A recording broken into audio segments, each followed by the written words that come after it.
श्री वाहिगुरु साहिब जीओ। मैं मूर्ख की केतक बात है, कोट परादी तरयारे।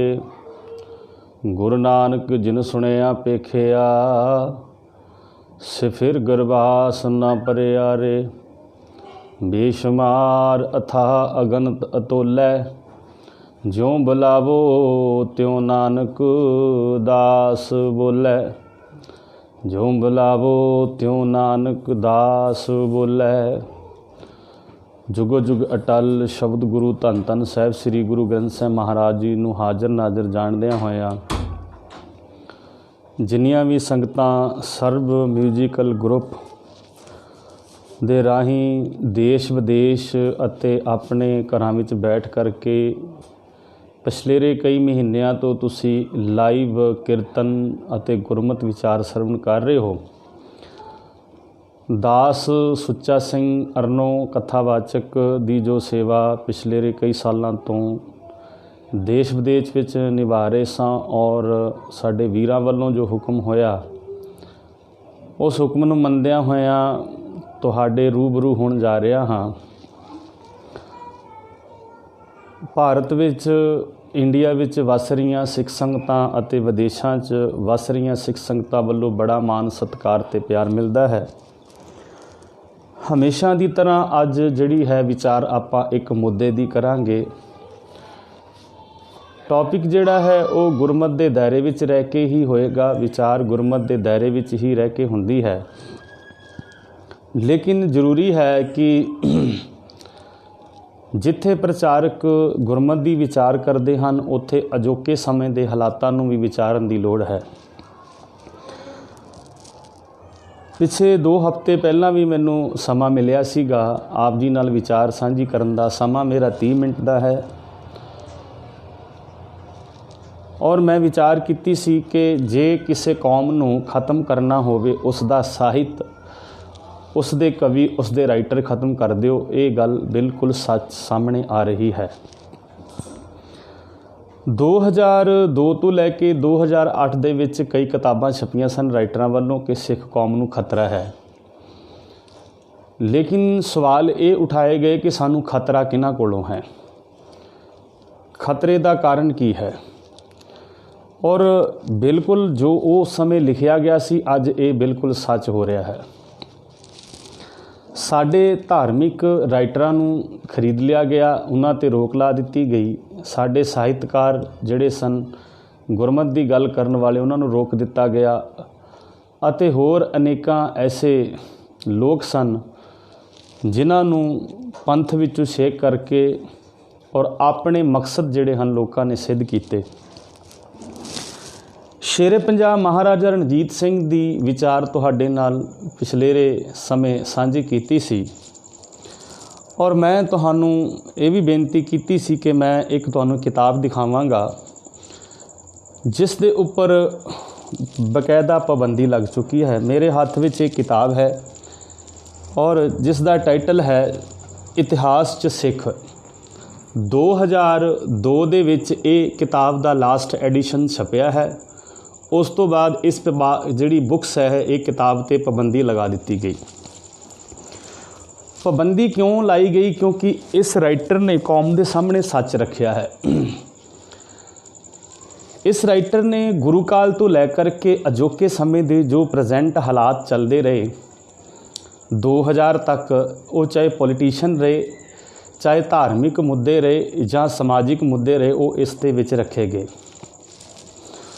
ਸੰਸਾਰ ਵਿੱਚ ਸਿੱਖਾਂ ਦੀ ਹੋਂਦ ਅਤੇ ਸੰਸਾਰ ਵਿੱਚ ਭਾਰਤ ਵਸਦੇ ਸਿੱਖਾਂ ਦੀ ਹੋਂਦ ਕਿਸ ਤਰ੍ਹਾਂ ਦੀ ਹੈ, ਇਹ ਕਿਹਨਾਂ ਚੀਜ਼ਾਂ ਤੋਂ ਖਤਰਾ ਹੈ, ਉਹ ਇਸ ਕਿਤਾਬ ਦੇ ਵਿੱਚ ਬਿਆਨ ਕੀਤਾ ਗਿਆ ਹੈ ਜੋ ਤੁਸੀਂ ਦੇਖ ਰਹੇ ਹੋ। ਇਹ 2002 ਦਾ ਲਾਸਟ ਐਡੀਸ਼ਨ ਹੈ। ਇਹਦੇ ਵਿੱਚ ਖਤਰੇ ਵੀ ਲਿਖੇ ਗਏ ਹਨ ਬਕਾਇਦਾ, ਭਾਵੇਂ ਕਿ ਜਿਸ ਰਾਈਟਰ ਨੇ ਇਹ ਕਿਤਾਬ ਲਿਖੀ ਉਹ ਅੱਜ ਅਮਰੀਕਾ ਵਿੱਚ ਵਸ ਰਿਹਾ ਜਾਂ ਵਿਦੇਸ਼ ਵਿੱਚ ਕਿਤੇ ਰਹਿੰਦਾ ਹੈ।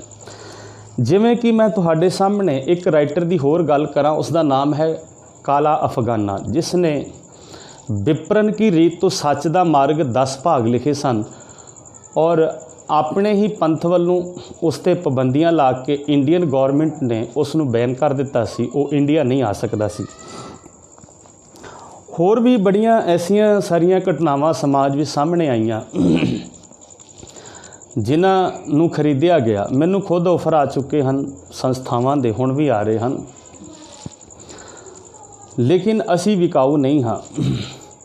ਇੱਕ ਗੱਲ ਤਾਂ ਸੱਚ ਹੈ ਕਿ ਜਿਹੜਾ ਬੰਦਾ ਸੱਚ ਬੋਲੇਗਾ ਉਸ ਨੂੰ ਮਾਰਿਆ ਜਾਏਗਾ, ਉਸ ਨੂੰ ਦਬਾ ਦਿੱਤਾ ਜਾਏਗਾ, ਔਰ ਸੱਚ ਕਦੇ ਝੁਠਲਾਇਆ ਨਹੀਂ ਜਾ ਸਕਦਾ। ਗੁਰਬਾਣੀ ਦਾ ਪਾਵਨ ਬਚਨ ਹੈ, ਕੂੜ ਨਿਖੁੱਟੇ ਨਾਨਕਾ ਓੜਕ ਸੱਚ ਰਹੀ। ਸੱਚ ਹਮੇਸ਼ਾ ਸਦੀਵੀ ਰਹਿਣ ਵਾਲਾ ਹੈ। ਮੈਂ ਇੱਕ ਛੋਟੀ ਜਿਹੀ ਘਟਨਾ ਤੁਹਾਡੇ ਸਾਹਮਣੇ ਰੱਖਾਂਗਾ ਤਾਂ ਜੋ ਗੱਲ ਦੀ ਸਮਝ ਆ ਸਕੇ। ਰੋਲਾ ਰੱਪਾ ਜਿੰਨਾ ਮਰਜ਼ੀ ਪਾਓ, ਭਾਵੇਂ ਘੰਟਾ ਤੇ ਭਾਵੇਂ 2 ਘੰਟੇ ਕਥਾ ਕਰ ਲਓ, ਅਗਰ ਗੱਲ ਦੀ ਸਮਝ ਨਹੀਂ ਆਈ ਤਾਂ ਮੈਂ ਤਾਂ ਇਹੀ ਸਮਝਾਂਗਾ ਵੀ ਇਹ ਰੋਲਾ ਹੀ ਹੈ, ਹੋਰ ਕੁਝ ਵੀ ਨਹੀਂ ਹੈ। ਜਦੋਂ ਅਸੀਂ ਕਿਸੇ ਨੂੰ ਸੁਣੀਏ, ਕਿਸੇ ਪ੍ਰਚਾਰਕ ਨੂੰ ਸੁਣਦੇ ਹਾਂ ਤਾਂ ਉਹ ਮੁੱਦੇ ਦੀ ਗੱਲ ਕਰਦਾ ਤੇ ਗੱਲ ਸਮਝ ਆਉਂਦੀ ਹੈ। ਮੈਂ ਅਗਰ ਮੁੱਦੇ ਦੀ ਗੱਲ ਕਰਾਂਗਾ ਤਾਂ ਗੱਲ ਸਮਝ ਆਏਗੀ, ਨਹੀਂ ਤਾਂ 30 ਮਿੰਟ ਦਾ ਟਾਈਮ ਪਾਸ ਕਰਕੇ ਮੈਂ ਵੀ ਆਪਣੇ ਘਰ ਚਲਾ ਜਾਣਾ ਤੇ ਤੁਸੀਂ ਵੀ ਆਪਣੇ ਘਰ ਚਲੇ ਜਾਂਦੇ ਹੋ ਗੁਰਦੁਆਰਿਆਂ ਤੋਂ ਸੁਣ ਕੇ। ਗੱਲ ਉੱਥੇ ਦੀ ਉੱਥੇ ਹੀ ਹੈ। ਹੁਣ ਪਿਛਲੇ 6 ਮਹੀਨਿਆਂ ਤੋਂ ਭਾਵੇਂ ਗੁਰਦੁਆਰਿਆਂ ਦੇ ਅੰਦਰ ਧਾਰਮਿਕ ਸਮਾਗਮ ਬੰਦ ਹਨ, ਪਰ ਉਸ ਤੋਂ ਪਹਿਲਾਂ ਹੀ ਵੱਡੇ ਵੱਡੇ ਲੇਵਲਾਂ ਦੇ ਉੱਪਰ ਨਗਰ ਕੀਰਤਨ ਤੇ ਗੁਰਮਤਿ ਸਮਾਗਮ ਉਲੀਕੇ ਜਾਂਦੇ ਹਨ, ਜਿਨ੍ਹਾਂ ਵਿੱਚ ਟੀਵੀ ਫੇਮਸ ਰਾਗੀ ਜਥੇ ਬੁਲਾਏ ਜਾਂਦੇ ਹਨ। ਉਹਦਾ ਇੱਕ ਰੀਜ਼ਨ ਇਹ ਵੀ ਹੈ ਵੀ ਭੀੜ ਨੂੰ ਇਕੱਠਾ ਕੀਤਾ ਜਾਵੇ, ਲੇਕਿਨ ਆਊਟਪੁੱਟ ਕੀ ਨਿਕਲੀ ਹੈ, ਉਹਦੇ ਵਿੱਚ ਬਦਲਾਵ ਕਿੰਨਾ ਕੁ ਹੋਇਆ, ਇਹ ਅੱਜ ਤੱਕ ਕੌਮ ਦੇ ਪ੍ਰਬੰਧਕਾਂ ਨੇ, ਕੌਮ ਦੇ ਬੁਲਾਰਿਆਂ ਨੇ, ਪ੍ਰਚਾਰਕਾਂ ਨੇ, ਕਿਸੇ ਨੇ ਵੀ ਨਹੀਂ ਸੋਚਿਆ ਵੀ ਇਹਦਾ ਜਿਹੜਾ ਹੈ ਨਤੀਜਾ ਕੀ ਨਿਕਲਿਆ। ਸਿਰਫ ਇੱਕ ਰੋਲਾ ਰੱਪਾ ਹੀ ਹੈ, ਹੋਰ ਕੁਝ ਵੀ ਨਹੀਂ ਦਿਖਾਈ ਦੇ ਰਿਹਾ। ਕਹਿੰਦਾ ਬਦਲਾਵ ਕਰਨ ਵਾਲੇ ਬੰਦੇ ਜਿਹੜੇ ਹਨ ਉਹ ਜ਼ਿੰਦਗੀ 'ਚ ਬਦਲਾਵ ਕਰ ਦਿੰਦੇ ਹਨ, ਲੇਕਿਨ ਜਿਨ੍ਹਾਂ ਨੇ ਬਦਲਾਵ ਨਾ ਕਰਨਾ ਹੋਵੇ ਉਹ ਫਿਰ ਇੱਕ ਰੋਲਾ ਤੇ ਰੱਪਾ ਹੀ ਹੈ। ਭੀੜ ਤਾਂ ਗੁਰੂ ਨਾਨਕ ਸਾਹਿਬ ਜੀ ਦੇ ਸਮੇਂ 'ਤੇ ਵੀ ਬੜੀ ਇਕੱਠੀ ਹੁੰਦੀ ਸੀ। ਗੁਰੂ ਨਾਨਕ ਨੇ ਸਮਾਜ ਦੇ ਲੋਕਾਂ ਦੇ ਸਾਹਮਣੇ ਸੱਚ ਰੱਖਿਆ ਸੀਗਾ ਕਿ ਜੇ ਤੁਸੀਂ ਭੀੜ ਇਕੱਠੀ ਕਰਕੇ ਪਖੰਡ ਕਰ ਰਹੇ ਹੋ, ਹੋਰ ਕੁਝ ਵੀ ਨਹੀਂ ਹੈ। ਅੱਜ ਤੁਸੀਂ ਦੇਖੋ ਕਿ ਕੌਮ ਦੇ ਵਿੱਚ ਮਹਾਨ ਪੁਰਬ ਮਨਾਏ ਜਾਂਦੇ ਨੇ, ਮਨਾਉਣੇ ਚਾਹੀਦੇ ਹਨ ਕਿਉਂਕਿ ਸਮਾਜ ਦੇ ਲੋਕਾਂ ਨੂੰ ਪਤਾ ਲੱਗੇ। ਪਰ ਇੱਕ ਸ਼ਹਿਰ ਦੇ ਵਿੱਚ ਤੁਸੀਂ ਦੇਖ ਲਓ ਬਈ, ਛੋਟਾ ਸ਼ਹਿਰ ਹੋਵੇ 20-25 ਕਿਲੋਮੀਟਰ, ਉਹਦੇ ਦਾਇਰੇ ਦੇ ਅੰਦਰ 20-25 ਗੁਰਦੁਆਰੇ ਆਮ ਗੱਲ ਹੋ ਗਈ ਹੈ। ਔਰ ਇੱਕ ਹੀ ਪ੍ਰਕਾਸ਼ ਪੁਰਬ ਗੁਰੂ ਗੋਬਿੰਦ ਸਿੰਘ ਮਹਾਰਾਜ ਜੀ ਦਾ ਹੋਵੇ ਤੇ 5 ਕਿਲੋਮੀਟਰ ਦੇ ਦਾਇਰੇ ਵਿੱਚ 7-7 ਨਗਰ ਕੀਰਤਨ ਕੰਪੀਟੀਸ਼ਨ ਕੱਢੇ ਜਾਣ। ਤੁਸੀਂ ਆਪ ਅੰਦਾਜ਼ਾ ਲਾ ਸਕਦੇ ਹੋ ਕੌਮ ਦਾ ਭਲਾ ਹੋਏਗਾ ਕਿ ਨਹੀਂ ਹੋਏਗਾ। ਉਹਦੇ ਵਿੱਚ ਟੋਟਲੀ ਜਿਹੜਾ ਪੈਸਾ ਹੈ ਵੇਸਟ ਹੋ ਰਿਹਾ ਹੈਗਾ। ਅੱਜ ਸਾਨੂੰ ਜਿਹੜਾ ਹੈ ਉਹ ਅੱਛੇ ਰਾਈਟਰਾਂ ਦੀ, ਅੱਛੇ ਸਾਹਿਤਕਾਰਾਂ ਦੀ, ਅੱਛੇ ਟੀਚਰਾਂ ਦੀ ਔਰ ਅੱਛੇ ਸਕੂਲਾਂ ਦੀ ਜ਼ਰੂਰਤ ਹੈ। ਹੁਣੇ ਹੀ ਤੁਸੀਂ ਦਿੱਲੀ ਦੀ ਇੱਕ ਵੀਡੀਓ ਦੇਖੀ ਹੈ। ਉਸ ਵੀਡੀਓ ਦੇ ਅੰਦਰ ਜਿਹੜੇ ਸਾਡੇ ਸ਼ਿਗਲੀਗਰ ਸਿੱਖ ਭਰਾ ਹਨ, ਮਜਬੂਰੀ ਵਸ ਹੋ ਕੇ ਆਪਣਾ ਧਰਮ ਬਦਲਣ ਲਈ ਮਜਬੂਰ ਹੋ ਰਹੇ ਹਨ। ਭਾਵੇਂ ਉਹਨਾਂ ਨੂੰ ਫੋਰਸ ਕੀਤਾ ਜਾ ਰਿਹਾ ਹੈ ਜਾਂ ਉਹਨਾਂ ਨੂੰ ਲਾਲਚ ਦਿੱਤਾ ਜਾ ਰਿਹਾ, ਇਹ ਗੱਲ ਵੱਖਰੀ ਹੈ। ਪਰ ਸਾਡੀਆਂ ਸਿੱਖ ਸੰਸਥਾਵਾਂ ਹੀ ਜਦੋਂ ਉੱਥੇ ਪਹੁੰਚ ਜਾਣਗੀਆਂ ਤਾਂ ਕੋਈ ਬੰਦਾ ਸਾਡਾ ਧਰਮ ਨਹੀਂ ਬਦਲਾ। ਮੈਂ ਵਾਰ-ਵਾਰ ਇਹ ਗੱਲ ਕਈ ਸਾਲਾਂ ਤੋਂ ਕਰ ਰਿਹਾ ਹਾਂ। ਸ਼੍ਰੋਮਣੀ ਕਮੇਟੀ ਦੇ ਖੁਦ ਕੋਲ ਆંકੜੇ ਇਹ ਹਨ ਕਿ ਪੰਜਾਬ ਦੇ ਅੰਦਰ ਵੀ ਈਸਾਈਆਂ ਦੀ ਲੀਡ ਦਿਨ ਬ ਦਿਨ ਵੱਧਦੀ ਜਾ ਰਹੀ ਹੈ। ਈਸਾਈ ਜਿਹੜੇ ਹਨ ਉਹ ਪ੍ਰਚਾਰਕਾਂ ਨੂੰ ਖਰੀਦ ਰਹੇ ਹਨ, ਪਾਸਟਰ ਬਣਾਇਆ ਜਾ ਰਿਹਾ ਹੈ, ਉਹਨਾਂ ਨੂੰ ਲਾਲਚ ਦਿੱਤੇ ਜਾ ਰਹੇ ਹਨ। ਮੈਂ ਤਾਂ ਇਹ ਵੀ ਦਾਅਵੇ ਨਾਲ ਕਹਿ ਸਕਦਾ ਵੀ 6 ਮਹੀਨਿਆਂ ਤੋਂ ਕਰੋਨਾ ਕਰਕੇ ਕਈ ਪ੍ਰਚਾਰਕ ਰਾਗੀ ਘਰਾਂ ਵਿੱਚ ਬੈਠੇ ਹਨ। ਜਿਨ੍ਹਾਂ ਰਾਗੀ ਪ੍ਰਚਾਰਕਾਂ ਨੂੰ ਸਟੇਜਾਂ 'ਤੇ ਬਿਠਾਇਆ ਜਾਂਦਾ ਹੈ, ਬੜੇ ਮਾਨ ਸਨਮਾਨ ਦੇ ਨਾਲ ਉਹਨਾਂ ਨੂੰ ਕਿਹਾ ਜਾਂਦਾ ਕੌਮ ਦੇ ਤੁਸੀਂ ਹੀਰੇ ਹੋ, ਲੇਕਿਨ ਇਹਨਾਂ 6 ਮਹੀਨਿਆਂ ਵਿੱਚ ਕੌਮ ਦੇ ਹੀਰਿਆਂ ਦੀ ਕਿਸੇ ਨੇ ਬਾਤ ਨਹੀਂ ਪੁੱਛੀ। ਇਹ ਗੱਲ ਸੱਚ ਹੈ ਕਿ ਕੇਵਲ ਸਟੇਜਾਂ 'ਤੇ ਬੈਠ ਕੇ ਹੀ ਹੀਰੇ ਕਿਹਾ ਜਾਂਦਾ, ਘਰਾਂ ਵਿੱਚ ਬੈਠਿਆਂ ਨੂੰ ਕੋਈ ਨਹੀਂ ਪੁੱਛਦਾਗਾ। ਹੁਣ ਜਿਹੜੇ ਸਿੱਖ ਹਨ ਉਹ ਕਿਉਂ ਮਜਬੂਰ ਹੋ ਰਹੇ ਹਨ? ਤੁਸੀਂ ਗਰੀਬਾਂ ਨੂੰ ਲੰਗਰ ਲਾਉਣਾ ਚਾਹੀਦਾ ਹੈ। ਰੱਜੇ ਹੋਏ ਦੇ ਮੂੰਹ 'ਚ ਬੁਰਕੀਆਂ ਸਾਰੇ ਪਾ ਰਹੇ ਹਨ ਕਿਉਂਕਿ ਮੀਡੀਆ ਵਿੱਚ ਫੇਮਸ ਹੋਣ ਲਈ ਚਾਰਕ ਕੋਈ ਰੋਟੀਆਂ ਚੁੱਕ ਕੇ ਦਿਖਾ ਲੈਂਦਾ ਹੈ ਤੇ ਉਹਦੇ ਨਾਲ ਫੋਟੋਆਂ ਖਿਚਾ ਲੈਂਦਾ ਹੈ। ਇੱਦਾਂ ਦੇ ਮਜ਼ਾਕ ਬੜੇ ਹੋ ਗਏ, ਲੇਕਿਨ ਰਿਐਲਿਟੀ ਲੈਵਲ ਤੇ ਗਰਾਊਂਡ ਲੈਵਲ ਤੇ ਪ੍ਰਬੰਧਕ ਕਮੇਟੀਆਂ, ਪ੍ਰਚਾਰਕ ਕੀ ਕੰਮ ਕਰ ਰਹੇ ਹਨ, ਇਹ ਸਾਨੂੰ ਸੋਚਣਾ ਪਏਗਾ। अजकल ही दिल्ली की गल ही नहीं, मैं आंकड़े पहला भी तुहाडे सामने रख चुकी हाँ। विजयवाड़ा, हैदराबाद, तमिलनाडु, केरला, कोची ਅਤੇ पंजाब के होर कई इलाके, यूपी के अंदर, छत्तीसगढ़ के अंदर के हालात तुहानूं पहलां भी दसे जा चुके हैं।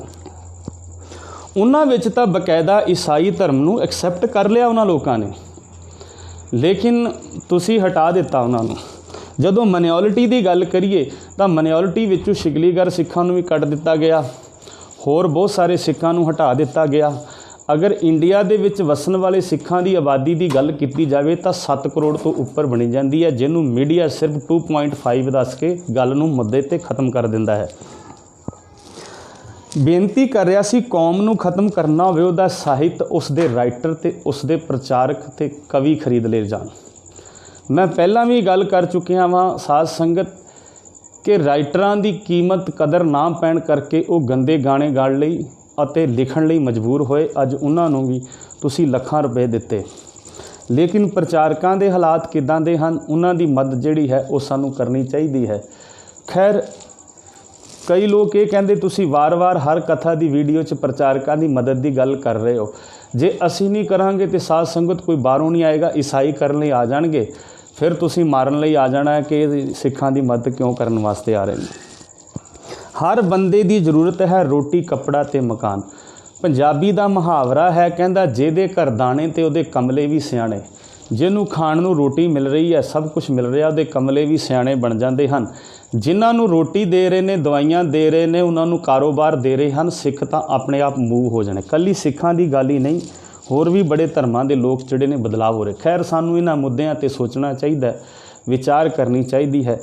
प्रबंधकां नूं भी ਅਤੇ प्रचारकां नूं भी। बोलण नाल कुछ नहीं हुंदा गा, बोली तो दुनिया है। हर प्रचारक रोज़ लाइव कथा कर रहा है, तो वो सिर्फ अपने फेमस होने की शायद करता होवे, लेकिन मुद्दे की गल कोई नहीं करता गा। हालात तां बदलते हैं जदों असी बैठ के विचार करिए। गुरु नानक साहब जी का पावन बचन है बाणी विच, महाराज कहते विद्या विचारी तां पर उपकारी, बिन विद्या ऐसे रहें जैसे पश ढोर, जिस इंसान को ज्ञान नहीं है वो पशु की तरह है। एक उदाहरण मैं तुहाडे सामने रखन लगा। अमृतसर अनाथ आश्रम के अंदर एक सिख प्रचारक पढ़दा सी, गरीबी सी परिवार के अंदर, क्योंकि सच यही है कि जिहड़े कथावाचक रागियां की लाइन में आउंदे ने वो ज़्यादातर पिछोकड़ हालात साडे ठीक ना होने करके असीं इस लाइन च आउंदे हां। तुसीं कदे सुनिया है भी किसी प्रधान का मुंडा कथावाचक बनया होवे? कदे सुनिया है सैकटरी का मुंडा जिहड़ा हैगा वो रागी होवे? नहीं सुनिया होएगा। 100 चों करोड़ां चों एक होए तो वक्री गल है, नहीं तो कदे नहीं सुनोगे। अमीर का बंदा बिजनेसमैन तो बन सकता है, पर वो कदे रागी प्रचारक नहीं बन सकता गा। हाँ वो गल वक्री है कि स्टेजां ते बोल के ज्ञान दस सकता है, पर साडे वांगू चिट्टा चोला पा के धर्म की दुनिया में विचन लिए उसनों बड़ा अजीबो गरीब लगता है। होर गल कर लवां मैं, फिर वापस अमृतसर की गल ते ही आना है। ਜਿਹੜੇ गुरु घर दे विच कीर्तन करने वाले रागी हुंदे हैं, मैं कहना भी सारे प्रबंधक माड़े नहीं, बड़े अच्छे प्रबंधक हैं इस देश के अंदर जिहड़े सेवा कर रहे हैं, जिहड़े रागी प्रचारकों की हुण भी संभाल कर रहे हैं। बहुत सारे वीरां वल्लों जिहड़ी है सेवा भी की गई है। MP दे विच पिपरिया शहर है, उत्थों दे गुरुद्वारा प्रबंधक कमेटी दे वीर राजू वीर जी, मोनू वीर जी, उन्हां वल्लों सेवा की गई। लखनऊ दे विच नाका हिंडोला गुरुद्वारा है, उत्थों दे सैकटरी सतपाल सिंह मीत, पंजाब होलसेल वाले जिहड़े उन्हां वल्लों बेअंत सेवा की गई। इदां ही होर छोटे छोटे जिहड़े कस्बिਆਂ 'ਚ रहण वाले प्रबंधक हैं, उन्हां वल्लों रागी प्रचारकों की सेवा की गई है। मेरे कोल आंकड़े हैं, फिर बयान करांगा। ना सारे चंगे ते ना ही माड़े, ते साध संगत यह है विचार की गल है। बड़े अच्छे प्रबंधक हैं जिन्हों ने अच्छा प्रबंध संभालिया होया, वो प्रचार भी गुरुद्वारियां 'च कह रहे हैं। सानू तो इत्थों तक कई बार कहा जाता है कि भाई साहब तुसी खुल के गुरमत की गल करो, प्रबंधक कमेटी के खिलाफ भी अगर कोई गल आउंदी है साथ ना देण करके वो भी स्टेज पर बोलोगे असीं तुहाडे हक विच खड़े होवांगे। मैं कहना कमाल है, ऐसे प्रबंधकों को नमस्कार है, सिर झुकदा है कि जिहड़े गुरमत की गल करन वास्ते ये भी सानू कह दिंदे ने कि साडी गल भी आवे, साडे बारे भी बोलो, असीं जिथे गलत हाँ। तो जे किते ਪ੍ਰਚਾਰਕ ਵਿਚਾਰਾ ਇੱਦਾਂ ਦੀ ਗੱਲ ਕਰ ਜਾਵੇ ਤੇ ਕਈ ਪ੍ਰਬੰਧਕ ਜਿਹੜੇ ਹਨ ਉਹਨਾਂ ਨੂੰ ਤੁਸੀਂ ਹਾਲਾਤ ਦੇਖਦੇ ਕਿੱਦਾਂ ਦੇ ਬਣ ਜਾਂਦੇ। ਅੱਜ ਈਸਾਈ ਧਰਮ ਵੱਲ ਮੂਵ ਹੋਣ ਦਾ ਕਾਰਨ ਕੀ ਹੈ? ਪਹਿਲਾ ਰੀਜ਼ਨ ਹੀ ਇਹ ਹੈ, ਰੋਟੀ ਕੱਪੜਾ ਤੇ ਮਕਾਨ। ਹਰ ਬੰਦੇ ਦੀ ਜ਼ਰੂਰਤ ਹੈ। ਭੁੱਖ ਹਰ ਬੰਦੇ ਨੂੰ ਤੰਗ ਕਰਦੀ ਹੈ। ਰੋਜ਼ੀ ਰੋਟੀ ਸਭ ਨੂੰ ਚਾਹੀਦੀ, ਮਕਾਨ ਦੀ ਛੱਤ ਸਭ ਨੂੰ ਚਾਹੀਦੀ ਹੈ। ਤੇ ਸਾਧ ਸੰਗਤ ਬੜੇ ਲੋਕ ਜਿਹੜੇ ਮਜਬੂਰ ਹੋ ਰਹੇ ਨੇ ਜਾਂ ਉਹਨਾਂ ਨੂੰ ਮਜਬੂਰ ਕੀਤਾ ਜਾ ਰਿਹਾ। ਕਿਉਂ ਕੀਤਾ ਜਾ ਰਿਹਾ ਹੈ? ਇਹਦੇ ਹਾਲਾਤ ਜਿਹੜੇ ਨੇ ਉਹ ਵਿਚਾਰਨ ਦੀ ਲੋੜ ਹੈ। ਪਿੱਛੇ ਹੀ 4-5 ਮਹੀਨੇ ਪਹਿਲਾਂ ਭਾਈ ਨਿਰਮਲ ਸਿੰਘ ਜੀ ਧੂਲਕੋਟ, ਜਿਨ੍ਹਾਂ ਨੂੰ ਤੁਸੀਂ ਮੰਜੀ ਸਾਹਿਬ ਦਰਬਾਰ ਸਾਹਿਬ ਤੇ ਲਾਈਵ ਸੁਣਦੇ ਹਾਂ, ਉਹਨਾਂ ਨਾਲ ਵੀ ਜਦੋਂ ਦਾਸ ਦੀ ਵਿਚਾਰ ਹੋਈ ਸੀ ਤਾਂ ਉਹਨਾਂ ਨੇ ਕਿਹਾ ਸੀ, ਭਾਈ ਸਾਹਿਬ ਜੀ ਅਸੀਂ ਤੁਹਾਨੂੰ ਗੱਡੀ ਅਰੇਂਜ ਕਰਕੇ ਦਿੰਨੇ, ਸਾਰਾ ਖਰਚਾ ਅਸੀਂ ਉਠਾਵਾਂਗੇ। ਤੁਸੀਂ ਜਿੱਥੇ ਵੀ MP, ਛੱਤੀਸਗੜ੍ਹ, ਮਹਾਰਾਸ਼ਟਰ, ਜਿੱਥੇ ਵੀ ਸਿਗਲੀਗਰ ਸਿੱਖ ਵਸਦੇ ਹਨ, ਤੁਸੀਂ ਉੱਥੇ ਪ੍ਰਚਾਰ ਕਰਨਾ ਹੈ ਜਾ ਕੇ। ਲੇਕਿਨ ਹੁਣ ਕਰੋਨਾ ਦੀ ਵਜ੍ਹਾ ਕਰਕੇ ਨਾ ਜਾਣ ਪਾ ਸਕਣ ਕਾਰਨ ਇਹ ਸਭ ਚੀਜ਼ਾਂ ਰੁਕੀਆਂ ਹੋਈਆਂ ਹਨ। ਮੈਂ ਧੰਨਵਾਦੀ ਹਾਂ ਭਾਈ ਨਿਰਮਲ ਸਿੰਘ ਜੀ ਧੂਲਕੋਟ, ਜਿਹੜੇ ਇੰਨੀ ਵੱਡੀ ਜਿਹੜੀ ਸੋਚ ਹਨ ਰੱਖਦੇ ਹਨ ਕਿ ਸਾਰਾ ਜਿਹੜਾ ਖਰਚਾ ਹੈ ਉਹ ਸੰਸਥਾ ਕਰੇਗੀ ਔਰ ਸਾਨੂੰ ਉੱਥੇ ਜਾਣ ਦੀ ਲੋੜ ਹੈ। ਸਾਧ ਸੰਗਤ, ਅੰਮ੍ਰਿਤਸਰ ਸ਼ਹਿਰ ਦੇ ਅੰਦਰ ਅਨਾਥ ਆਸ਼ਰਮ 'ਚ ਇੱਕ ਸਿੱਖ ਬੱਚਾ ਪੜ੍ਹਦਾ ਸੀ ਜੋ ਗੁਰਮਤਿ ਦਾ ਪ੍ਰਚਾਰ ਵੀ ਕਰਦਾ ਸੀ। ਔਰ ਅੰਮ੍ਰਿਤਸਰ ਸ਼ਹਿਰ ਦੇ ਅੰਦਰ ਹੀ ਇੱਕ ਧਾਰਮਿਕ ਸਮਾਗਮ ਹੋਇਆ ਤੇ ਜਿੱਥੇ ਈਸਾਈ ਧਰਮ ਦੇ ਪ੍ਰਚਾਰਕ ਅਤੇ ਦੂਜੇ ਧਰਮਾਂ ਦੇ ਪ੍ਰਚਾਰਕ ਆਏ, ਉਹਨਾਂ ਨੇ ਆਪਣੇ ਆਪਣੇ ਵਿਚਾਰ ਰੱਖੇ। ਇਸੇ ਤਰ੍ਹਾਂ ਹੀ ਅਨਾਥ ਆਸ਼ਰਮ ਵੱਲੋਂ ਇੱਕ ਸਿੱਖ ਪ੍ਰਚਾਰ ਗਿਆ ਸੀ ਜਿਸ ਦਾ ਨਾਮ ਸੀ ਸਰਦਾਰ ਸਵਰਨ ਸਿੰਘ ਅਨਮੋਲ। ਬਹੁਤ ਸੋਹਣਾ ਰਾਈਟਰ ਹੋਇਆ ਹੈ। ਸਵਰਨ ਸਿੰਘ ਅਨਮੋਲ ਨੇ ਆਪਣੀ ਵਿਚਾਰਧਾਰਾ ਜਿਹੜੀ ਹੈ ਉਹ ਸੈਮੀਨਾਰ ਦੇ ਰਾਹੀਂ ਪ੍ਰਗਟ ਕੀਤੀ ਤੇ ਉੱਥੇ ਹੀ ਈਸਾਈ ਧਰਮ ਦਾ ਪ੍ਰੀਚਰ ਜਿਹੜਾ ਸੀ ਉਹ ਉੱਥੇ ਆਇਆ ਹੋਇਆ ਸੀਗਾ, ਜਿਹਨੂੰ ਫਾਦਰ ਕਹਿੰਦੇ ਹਨ। ਸਾਡੇ ਤੇ ਗੁਰਦੁਆਰੇ ਦੇ ਗ੍ਰੰਥੀ ਨੂੰ ਵੀ ਕੋਈ ਫਤਿਹ ਨਹੀਂ ਬੁਲਾਉਂਦਾ, ਉਹਨੂੰ ਕਹਿੰਦੇ ਓਏ ਬਾਬਾ ਕਿੱਥੇ ਤੁਰਿਆ ਫਿਰਦਾ, ਉੱਥੇ ਉਹਨੂੰ ਫਾਦਰ ਸਾਹਿਬ ਕਹਿੰਦੇ ਹਨ। ਈਸਾਈਆਂ ਦੇ ਉਸ ਪ੍ਰੀਚਰ ਨੇ ਸਰਦਾਰ ਸਵਰਨ ਸਿੰਘ ਅਨਮੋਲ ਨੂੰ ਆਖਿਆ ਕਿ ਕਾਕਾ ਤੂੰ ਬੜੀ ਸੋਹਣੀ ਕਥਾ ਕਰਦਾ ਹੈ, ਬੜੇ ਸੋਹਣਾ ਲੈਕਚਰ ਦਿੱਤਾ ਹੈ, ਤੇ ਕਿੱਥੇ ਪੜ੍ਹਦਾ ਹੈ? ਕਹਿੰਦਾ ਜੀ ਮੈਂ ਅਨਾਥ ਆਸ਼ਰਮ ਪੜ੍ਹਦਾ ਹਾਂ।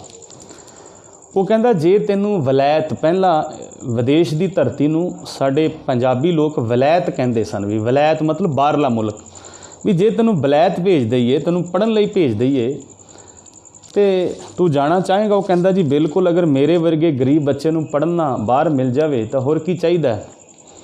ਉਹ ਕਹਿੰਦਾ ਪਰ ਮੇਰੇ ਕੋਲ ਪੈਸੇ ਨਹੀਂ ਹਨ, ਮੈਂ ਇੰਨੇ ਪੈਸੇ ਨਹੀਂ ਲਾ ਸਕਦਾ, ਮੈਂ ਇੰਗਲੈਂਡ 'ਚ ਨਹੀਂ ਪੜ੍ਹ ਸਕਦਾ।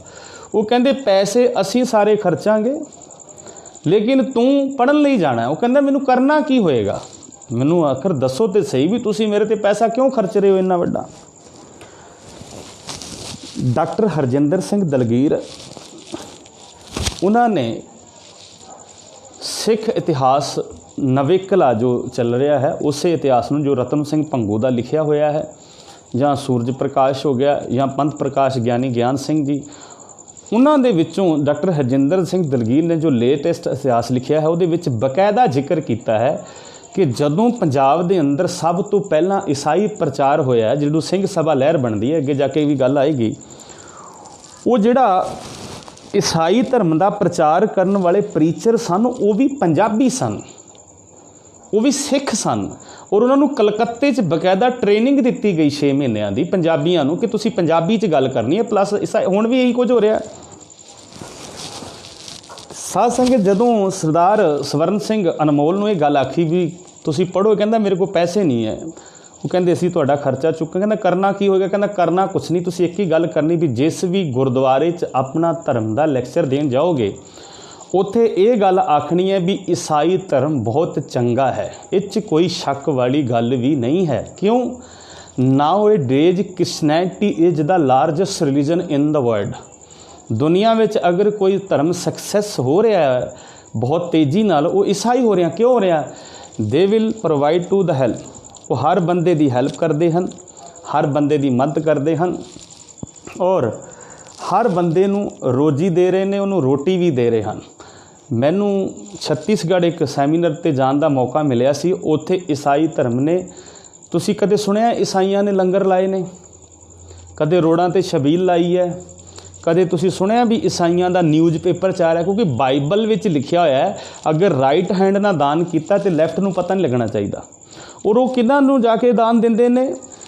ਗਰੀਬ ਝੁੱਗੀ ਝੌਂਪੜੀਆਂ ਵਾਲਿਆਂ ਨੂੰ। ਮੈਂ ਖੁਦ ਉਹਨਾਂ ਦੇ ਇੱਕ ਸੈਮੀਨਾਰ 'ਚ ਜਾ ਚੁੱਕਿਆ ਵਾਂ ਜਿੱਥੇ ਉਹ ਮੇਅਰ ਨੂੰ ਬੁਲਾਉਂਦੇ ਔਰ ਕੋਈ ਮੀਡੀਆ ਨਹੀਂ ਹੁੰਦਾ ਗਾ। ਸਾਡੇ ਤੇ ਇੱਥੇ 2 ਬੋਤਲਾਂ ਛਬੀਲ ਦੀਆਂ ਕੋਈ ਰੱਖ ਕੇ ਬਹਿ ਜਾਵੇ ਤੇ 50 ਵਾਰੀ ਉਹਨੂੰ ਫੇਸਬੁੱਕ ਤੇ ਸ਼ੇਅਰ ਕਰ ਦਿੰਦੇ ਨੇ।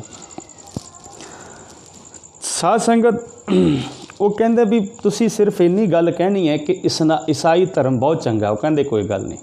ਉਹਨੇ ਆਪਣਾ ਵਿਜ਼ਿਟਿੰਗ ਕਾਰਡ ਦਿੱਤਾ ਪਾਦਰੀ ਨੇ ਵੀ ਤੇਰਾ ਮਨ ਬਣ ਜਾਏ ਤੇ ਤੂੰ ਮੇਰੇ ਘਰ ਆ ਜਾਈਂ, ਮੇਰਾ ਐਡਰੈਸ ਹੈ। ਸਰਦਾਰ ਸਵਰਨ ਸਿੰਘ ਅਨਮੋਲ ਦਾ ਮਨ ਬਣ ਗਿਆ ਕਿ ਮੈਂ ਈਸਾਈ ਪਾਦਰੀ ਦੇ ਘਰ ਜਾਣਾ ਹੈ। ਪੁਰਾਣੇ ਸਮਿਆਂ ਦੇ ਅੰਦਰ ਹਰ ਜਗ੍ਹਾ 'ਤੇ ਨਾ ਪਾਣੀ ਮਿਲਦਾ ਸੀ ਅਤੇ ਨਾ ਹੀ ਖਾਣਾ ਮਿਲਦਾ ਹੁੰਦਾ ਸੀ, ਕਿਉਂਕਿ ਜਿਵੇਂ ਹਰ ਚੀਜ਼ ਅੱਜ ਜਾਓ ਕਿਲੋਮੀਟਰ 'ਤੇ ਸਭ ਕੁਛ ਮਿਲ ਜਾਂਦਾ। ਉਹਨੇ ਕੀ ਕੀਤਾ, ਸਵਰਨ ਸਿੰਘ ਅਨਮੋਲ ਨੇ 4 ਰੋਟੀਆਂ ਆਪਣੀਆਂ ਇੱਕ ਪੌਣੇ ਕੱਪੜੇ 'ਚ ਲਪੇਟ ਲਈਆਂ, ਜਿਹਨੂੰ ਪੰਜਾਬੀ 'ਚ ਪੌਣਾ ਕਹਿੰਦੇ ਨੇ, ਅਤੇ ਵਿੱਚ ਅਚਾਰ ਪਾ ਲਿਆ ਅਤੇ ਝੋਲੇ 'ਚ ਪਾ ਕੇ ਚੱਲ ਪਿਆ। ਈਸਾਈ ਪਾਦਰੀ ਦੇ ਘਰ ਪਹੁੰਚ ਗਿਆ ਐਡਰੈਸ 'ਤੇ ਜਾ ਕੇ ਉਹਨੂੰ ਡਰਾਇੰਗ ਰੂਮ 'ਚ ਬਿਠਾ ਦਿੱਤਾ ਅਤੇ ਉਹ ਕਹਿੰਦੇ ਵੀ ਬੈਠ ਜਾਓ, ਫਾਦਰ ਸਾਹਿਬ ਮੀਟਿੰਗ 'ਚ ਨੇ, ਬੈਠੇ, ਚੱਲ ਰਹੀ ਹੈ। ਈਸਾਈ ਨੇ ਆਪਣਾ ਘਰ ਵਿੱਚ ਇੱਕ ਕੁੱਤਾ ਰੱਖਿਆ ਹੋਇਆ ਸੀ ਪਾਲਤੂ, ਜਿਵੇਂ ਅਸੀਂ ਕੁੱਤੇ ਨੂੰ ਪਾਲ ਲੈਂਦੇ ਹਾਂ। ਉਹ ਜਦੋਂ ਸਵਰਨ ਸਿੰਘ ਅਨਮੋਲ ਸੋਫੇ 'ਤੇ ਬੈਠਾ ਡਰਾਇੰਗ ਰੂਮ 'ਤੇ ਕੁੱਤਾ ਆਉਂਦਾ, ਉਹਦੇ ਪੈਰਾਂ ਨੂੰ ਛੂਤ-ਛਾਤ ਕਰਦਾ ਹੈ ਅਤੇ ਸਾਧ ਸੰਗਤ ਉਹ ਬੜਾ ਹਟਾਉਣ ਦਾ ਯਤਨ ਕਰਦਾ ਹੈ, ਲੇਕਿਨ ਫਿਰ ਵਾਰ-ਵਾਰ ਆਉਂਦਾ ਅਤੇ ਸਵਰਨ ਸਿੰਘ ਅਨਮੋਲ ਨੇ ਸੋਚਿਆ ਵੀ ਕੁੱਤਾ ਨਹੀਂ ਰੁਕ ਰਿਹਾ। ਉਹਨੇ ਆਪਣੇ ਝੋਲੇ 'ਚੋਂ ਇੱਕ ਰੋਟੀ ਕੱਢ ਕੇ ਕੁੱਤੇ ਨੂੰ ਪਾ ਦਿੱਤੀ। ਕੁੱਤੇ ਨੇ ਰੋਟੀ ਸੁੰਘ ਲਈ, ਦੇਖ ਲਈ ਹੈ ਅਤੇ ਖਾਇਆ ਨਹੀਂ, ਰੋਟੀ ਨੂੰ ਖਾਧਾ ਨਹੀਂ, ਉਹਨੇ ਚਲਾ ਗਿਆ। ਫਿਰ ਆ ਜਾਂਦਾ, ਰੋਟੀ ਖਾਂਦਾ ਨਹੀਂ, ਦੇਖ ਲੈਂਦਾ, ਸੁੰਘ ਲੈਂਦਾ। ਥੋੜ੍ਹੇ ਦੇਰ ਬਾਅਦ ਮੀਟਿੰਗ ਖਤਮ ਹੋਈ ਅਤੇ ਪਾਦਰੀ ਸਾਹਿਬ ਬਾਹਰ ਆਏ ਨੇ। ਉਹਨੇ ਸੋਚਿਆ ਬਈ ਮੁੰਡਾ ਮੰਨ ਗਿਆ ਅਤੇ ਮੋਢੇ 'ਤੇ ਹੱਥ ਰੱਖਿਆ ਉਹਦੇ, ਕਹਿੰਦਾ ਬੇਟਾ ਤੇਰਾ ਮਨ ਬਣ ਗਿਆ? ਕਹਿੰਦਾ ਹਾਂ। ਕੀ ਕਹਿਣਾ ਹੈ? ਈਸਾਈ ਧਰਮ ਬੜਾ ਚੰਗਾ ਹੈ। ਤੁਸੀਂ ਦਲੀਪ ਸਿੰਘ ਦੀ ਗੱਲ ਪਿੱਛੇ ਸੁਣ ਚੁੱਕੇ ਹੋ ਕਿ ਦਲੀਪ ਸਿੰਘ ਨੂੰ ਕਿੱਦਾਂ ਈਸਾਈ ਬਣਾ ਦਿੱਤਾ ਗਿਆ ਸੀਗਾ, ਜਾਂ ਹੁਣ ਵੀ ਬੜੇ ਸਾਰੇ ਲੋਕ ਹਨ ਜਿਨ੍ਹਾਂ ਨੂੰ ਬਦਲਾਵ ਕੀਤਾ ਜਾ ਰਿਹਾ ਹੈ। ਬਰਨਾਲਾ ਸ਼ਹਿਰ ਵਿੱਚ ਖਾਸ ਕਰਕੇ ਮੇਰੇ ਕੋਲ ਅੰਕੜੇ ਹਨ, ਮੇਰੇ ਕੋਲ ਐਵੀਡੈਂਸ ਹਨ। If you want more information about the ਅੰਕੜੇ, ਤੁਹਾਨੂੰ ਅਗਰ ਇਹਨਾਂ ਦੀ ਜਾਣਕਾਰੀ ਚਾਹੀਦੀ ਹੋਏ ਤਾਂ ਤੁਸੀਂ ਮੇਰੇ ਨਾਲ ਸੰਪਰਕ ਵੀ ਕਰ ਸਕਦੇ ਹੋ। ਮੈਂ ਐਵੀਡੈਂਸ ਲੈ ਕੇ ਚੱਲਦਾ ਹਾਂ ਔਰ ਬਕਾਇਦਾ ਇਸ ਗਰੁੱਪ ਦੇ ਉੱਤੇ ਨੰਬਰ ਵੀ ਦਿੱਤੇ ਹੋਏ ਹਨ। ਤੁਸੀਂ ਉਹਨਾਂ ਨੰਬਰਾਂ 'ਤੇ ਵੀ ਜਿਹੜਾ ਹੈ ਆਪਣੀ ਵਿਚਾਰ ਰੱਖ ਸਕਦੇ ਹੋ। ਆਪਣੇ ਜਿੱਥੇ ਕਮੈਂਟ ਕਰਦੇ ਹੋ ਉੱਥੇ ਤੁਸੀਂ ਫ਼ੋਨ ਕਰਕੇ ਵੀ ਦੱਸ ਸਕਦੇ ਹੋ ਵੀ ਕੀ ਅੱਛਾ ਅਤੇ ਕੀ ਬੁਰਾ ਹੈ। ਹੁਣ ਸਵਰਨ ਸਿੰਘ ਅਨਮੋਲ ਨੂੰ ਆਖਿਆ ਕਿ ਤੁਹਾਡਾ ਮਨ ਬਣ ਗਿਆ ਕਿ ਤੁਸੀਂ ਕਹਿਣਾ ਹੈ, ਕੀ ਕਹਿਣਾ ਜੀ? ਈਸਾਈ ਧਰਮ ਬੜਾ ਚੰਗਾ ਹੈ, ਬਸ ਅਸੀਂ ਸਾਰੇ ਪੈਸੇ ਖਰਚਾਂਗੇ। ਅਤੇ ਸਾਧ ਸੰਗਤ ਈਸਾਈ ਧਰਮ ਦੀ ਗੱਲ ਉਸਨੇ ਕਬੂਲ ਕਰ ਲਈ। ਹੁਣ ਸਰਾਸਰ ਇਹੀ ਸੀ ਵੀ ਕਿਉਂਕਿ ਡਾਇਰੈਕਟ ਤਾਂ ਉਸ ਨੂੰ ਕਿਹਾ ਨਹੀਂ ਜਾ ਸਕਦਾ ਕਿ ਤੂੰ ਈਸਾਈ ਬਣ ਜਾ। ਹੁਣ ਨਾ ਉਹ ਕਹਿੰਦੇ ਨੇ ਵੀ ਤੁਸੀਂ ਵਾਲ ਕਟਾਓ, ਉਹ ਕਹਿੰਦੇ ਤੁਸੀਂ ਗੁਰਦੁਆਰੇ ਵੀ ਜਾਣਾ ਬੰਦ ਕਰੋ, ਤੁਸੀਂ ਬਸ ਓਨਲੀ ਐਤਵਾਰ ਵਾਲੇ ਦਿਨ, ਸੰਡੇ ਵਾਲੇ ਦਿਨ ਤੁਸੀਂ ਚਰਚ 'ਚ ਆਉਣਾ ਬਸ, ਬਾਕੀ ਉਹ ਆਪਣੇ ਆਪ ਉਹਨੂੰ ਜਿਹੜਾ ਪ੍ਰੇਰਨਾ ਦੇਣਗੇ। ਇਹ ਸਾਧ ਸੰਗਤ ਉਸਨੇ ਕਿਹਾ ਠੀਕ ਹੈ ਜੀ, ਮਨ ਬਣ ਗਿਆ, ਸਾਰੀ ਗੱਲਬਾਤ ਹੋ ਗਈ, ਤਿਆਰੀ ਹੋ ਚੁੱਕੀ ਹੈ ਵੀ ਤੈਨੂੰ ਭੇਜਾਂਗੇ, ਸਾਰਾ ਕੁਝ ਹੋ ਗਿਆ, ਤੇਰਾ ਪਾਸਪੋਰਟ ਵੀ ਬਣ ਜਾਏਗਾ। ਉਦੋਂ ਜਿਹੜੇ ਪਾਸਪੋਰਟ ਸਨ ਉਹ ਹੱਥ ਨਾਲ ਲਿਖੇ ਜਾਂਦੇ ਸਨ। ਇੱਕ ਜਿਸ ਤਰ੍ਹਾਂ ਸਾਡਾ ਰਾਸ਼ਨ ਕਾਰਡ ਹੁੰਦਾ ਨਾ, 1980-82 ਦੇ ਜਿਹੜੇ ਪਾਸਪੋਰਟ ਸਨ ਨਾ, ਉਹ ਰਾਸ਼ਨ ਕਾਰਡ ਵਾਂਗੂ ਇੰਨੇ ਵੱਡੇ ਵੱਡੇ ਹਨ, ਮੈਂ ਆਪਣੀ ਅੱਖਾਂ ਨਾਲ ਦੇਖੇ ਹੋਏ ਨੇ। ਤੇਰਾ ਬਣ ਜਾਏਗਾ। ਤਿਆਰੀ ਹੋ ਗਈ, ਲਿਖ ਲਿਆ ਨਾਮ, father name, date of birth, ਜੋ ਵੀ ਹੈ। ਜਦੋਂ ਸਵਰਨ ਸਿੰਘ ਅਨਮੋਲ ਦੀਆਂ ਸਾਰੀਆਂ ਗੱਲਾਂ ਕੰਪਲੀਟ ਹੋ ਗਈਆਂ ਤਾਂ ਸਵਰਨ ਸਿੰਘ ਅਨਮੋਲ ਨੇ ਪੁੱਛਿਆ ਪਾਦਰੀ ਸਾਹਿਬ ਵੀ, ਕਿਉਂਕਿ ਪੜ੍ਹਿਆ ਲਿਖਿਆ ਸੀ, ਇੰਨੀ ਗੱਲ ਦੀ ਤਾਂ ਸੂਝ ਰੱਖਦਾ ਸੀ ਉਹ ਸਿੱਖ ਬੱਚਾ।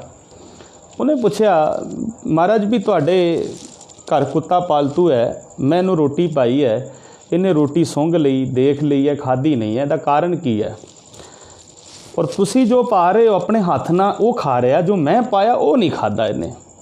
ਅਤੇ ਧਿਆਨ ਨਾਲ ਸੁਣਨਾ ਇਹ ਗੱਲ ਸਾਧ ਸੰਗਤ, ਭਾਵੇਂ ਤੁਹਾਨੂੰ ਮਜ਼ਾਕ ਲੱਗਣ, ਭਾਵੇਂ ਲੱਗੇ ਵੀ ਇੱਦਾਂ ਹੀ ਟਾਈਮ ਪਾਸ ਵਾਲੀਆਂ ਗੱਲਾਂ ਨੇ, ਚੁਟਕਲੇ। ਅੱਜ ਕੱਲ੍ਹ ਤਾਂ ਜਿਹੜਾ ਕਥਾ ਵਿੱਚ ਵਾਧੂ ਚੁਟਕਲੇ ਸੁਣਾਵੇ, ਕਹਾਣੀਆਂ ਸੁਣਾਵੇ ਅਤੇ ਤੁਸੀਂ ਉਹਨੂੰ ਕਹਿੰਦੇ ਵਾਹ ਵਾਹ ਬੱਲੇ ਬੱਲੇ ਕਮਾਲ ਕਰਦੀ। ਜਿਹੜਾ ਸੱਚ ਸੁਣਾਵੇ ਉਹਨੂੰ ਮਾਰਨ ਜਾਂਦੇ, ਉਹਨੂੰ ਸਵਾਲ ਕਰਦੇ ਹੋ। ਉਹਨੇ ਪੁੱਛਿਆ, ਸਵਰਨ ਸਿੰਘ ਅਨਮੋਲ ਨੇ ਮੋਢੇ 'ਤੇ ਹੱਥ ਰੱਖਿਆ ਹੋਇਆ ਪਾਦਰੀ ਨੇ ਉਹਦੇ, ਜਦੋਂ ਵਿਦਿਆ ਕਰਨ ਲੱਗਾ ਉਹਨੂੰ ਗੱਲਬਾਤ ਹੋ ਗਈ। ਕਹਿੰਦਾ ਮਹਾਰਾਜ ਤੁਹਾਡੇ ਹੱਥ ਦਾ ਕੁੱਤੇ ਨੇ ਖਾ ਲਿਆ, ਮੇਰੇ ਹੱਥ ਦਾ ਕਿਉਂ ਨਹੀਂ ਖਾਧਾ ਗਾ? ਅਤੇ ਉਸ ਪਾਦਰੀ ਨੇ ਆਖਿਆ ਸਵਰਨ ਸਿੰਘ ਅਨਮੋਲ ਨੂੰ, ਕਹਿੰਦੇ ਬੇਟਾ ਇਹ ਮੇਰਾ ਪਾਲਤੂ ਕੁੱਤਾ ਹੈ, ਮੈਂ ਘਰ ਵਿੱਚ ਪਾਲਿਆ ਹੈ, ਇਹ ਮੇਰੇ ਹੱਥ ਦਾ ਖਾਂਦਾ ਹੈ, ਇਹ ਬਗਾਨਿਆਂ ਦੇ ਟੁਕੜਿਆਂ ਤੇ ਨਹੀਂ ਪਲਦਾ ਗਾ। ਦੂਜੇ ਦੀ ਹੱਥ ਦੀ ਨਹੀਂ ਖਾਂਦਾ ਗਾ, ਇਹ ਬਗਾਨਿਆਂ ਦੇ ਟੁਕੜਿਆਂ ਤੇ ਨਹੀਂ ਪਲਦਾ, ਮੇਰੇ ਟੁਕੜਿਆਂ ਤੇ ਪਲਦਾ ਹੈ। ਤੇ ਗੱਲ ਉਸ ਨੂੰ ਸਮਝ ਆ ਗਈ। ਉਹਨੇ ਪਾਦਰੀ ਦੇ ਜੋ ਉਹਨੇ ਹੱਥ ਰੱਖਿਆ ਸੀ ਮੋਢੇ ਤੇ, ਹੱਥ ਚੁੱਕ ਕੇ ਪਿੱਛੇ ਮਾਰ ਕੇ ਆਖਿਆ, ਪਾਦਰੀ ਸਾਹਿਬ ਗੱਲ ਸਮਝ ਆ ਗਈ ਹੈ, ਜੋ ਮੈਂ ਤੁਹਾਨੂੰ ਦਿੱਤਾ ਉਹ ਸਭ ਕੈਂਸਲ ਕਰ ਦਿਓ। ਮੈਂ ਇੱਕ ਸਿੱਖ ਹਾਂ, ਮੈਨੂੰ ਹੁਣ ਸਮਝ ਆਈ, ਕੁੱਤੇ ਤੋਂ ਹੀ ਸਮਝ ਆ ਗਈ ਕਿ ਜੇ ਕੁੱਤਾ ਬਗਾਨਿਆਂ ਦੇ ਟੁਕੜਿਆਂ ਤੇ ਨਹੀਂ ਪਲਦਾ ਤੇ ਮੈਂ ਤੇ ਗੁਰੂ ਨਾਨਕ ਦਾ ਸਿੱਖ ਹਾਂ। ਅੱਜ ਮੈਂ ਵੀ ਬਗਾਨਿਆਂ ਦੇ ਟੁਕੜਿਆਂ ਤੇ ਪਲਣ ਚੱਲਿਆ ਸੀ। ਅੱਜ ਸਾਨੂੰ ਟੁਕੜੇ ਪਾਏ ਜਾਂਦੇ ਨੇ ਤੇ ਅਸੀਂ ਵਿਕ ਜਾਂਦੇ ਹਾਂ। ਲੇਕਿਨ ਉਸ ਬੰਦੇ ਨੇ ਬਾ ਕਮਾਲ ਕਿਤਾਬਾਂ ਲਿਖੀਆਂ, ਕਮਾਲ ਕਰ ਦਿੱਤੀ। ਗਿਆਨੀ ਦਿੱਤ ਸਿੰਘ, ਜਿਸ ਸ਼ਖਸ ਨੇ ਸ੍ਰੀ ਗੁਰੂ ਸਿੰਘ ਸਭਾ ਬਣਾਈ ਸੀ, ਉਸਨੇ 52 ਕਿਤਾਬਾਂ ਲਿਖੀਆਂ ਨੇ, 52।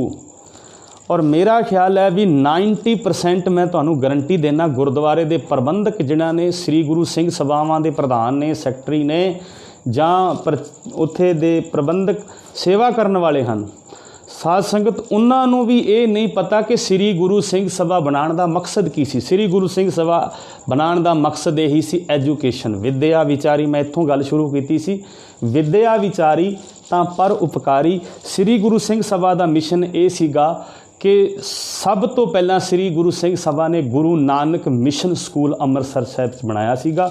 ਔਰ ਉਸ ਤੋਂ ਬਾਅਦ ਖਾਲਸਾ ਕਾਲਜ ਲਾਹੌਰ ਵਿੱਚ ਸਥਾਪਿਤ ਕਰਨ ਦੀ ਵਿਚਾਰ ਰੱਖੀ ਸੀ। ਲੇਕਿਨ ਦਇਆਨੰਦ ਸਰਸਵਤੀ ਆਰੀਆ ਸਮਾਜ ਨੇ ਖਾਲਸਾ ਨਾਮ ਬਦਲ ਕੇ ਉਹਦਾ ਨਾਮ ਰੱਖਿਆ ਸੀ ਓਰੀਐਂਟਲ ਕਾਲਜ।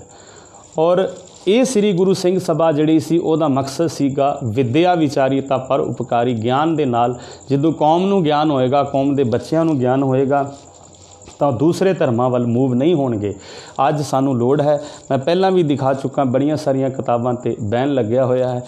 ਅਗਲੀ ਜਿਹੜੀ ਵਿਚਾਰਧਾਰਾ ਹੈ, ਸਮੇਂ ਦੀ ਸਮਾਪਤੀ ਹੈ, ਉਹ ਨੈਕਸਟ ਸੰਡੇ ਹੋਏਗੀ। ਔਰ ਤੁਹਾਡੇ ਕੋਈ ਸਵਾਲ, ਕੋਈ ਤੁਸੀਂ ਪੁੱਛਣਾ ਚਾਹੋ ਤਾਂ ਜੋ ਗਰੁੱਪ ਸਰ ਮਿਊਜ਼ੀਕਲ ਹੈ ਉਹਦੇ ਵਿੱਚ ਬਕਾਇਦਾ ਨੰਬਰ ਦਿੱਤੇ ਗਏ ਹਨ, ਉਹਨਾਂ 'ਤੇ ਤੁਸੀਂ ਸੰਪਰਕ ਕਰਕੇ ਧੰਨਵਾਦ ਕਰੋ। ਹੋ ਸਕੇ ਤਾਂ ਜਿਹੜੇ ਸਾਡੇ ਲੋੜਵੰਦ ਗੁਰੂ ਘਰ ਦੇ ਕੀਰਤਨੀਏ, ਰਾਗੀ, ਪ੍ਰਚਾਰਕ, ਪਾਠੀ, ਸੇਵਾਦਾਰ ਹਨ, ਉਹਨਾਂ ਨੂੰ ਮਾਇਆ ਰਾਹੀਂ ਉਹਨਾਂ ਦੀ ਸੇਵਾ ਕਰੋ, ਮੈਡੀਕਲ ਰਾਹੀਂ ਉਹਨਾਂ ਦੀ ਸੇਵਾ ਕਰੋ, ਤਾਂ ਜੋ ਉਹ ਵੀ ਗੁਰੂ ਘਰ ਦੀ ਸੇਵਾ ਵਿੱਚ ਹਮੇਸ਼ਾ ਜੁੜੇ ਰਹਿਣ ਔਰ ਉਹਨਾਂ ਨੂੰ ਵੀ ਕਿਸੇ ਗੱਲ ਦਾ ਲਾਲਚ ਦੇ ਕੇ ਬਦਲਿਆ ਨਾ ਜਾ ਸਕੇ। ਭੁੱਲਾਂ ਚੁੱਕਾਂ ਦੀ ਖਿਮਾ। ਸਾਰਿਆਂ ਦਾ ਧੰਨਵਾਦ। ਬੁਲਾਓ ਫਤਿਹ ਆਖੋ ਜੀ। ਵਾਹਿਗੁਰੂ ਜੀ ਕਾ ਖਾਲਸਾ, ਵਾਹਿਗੁਰੂ ਜੀ ਕੀ ਫਤਿਹ।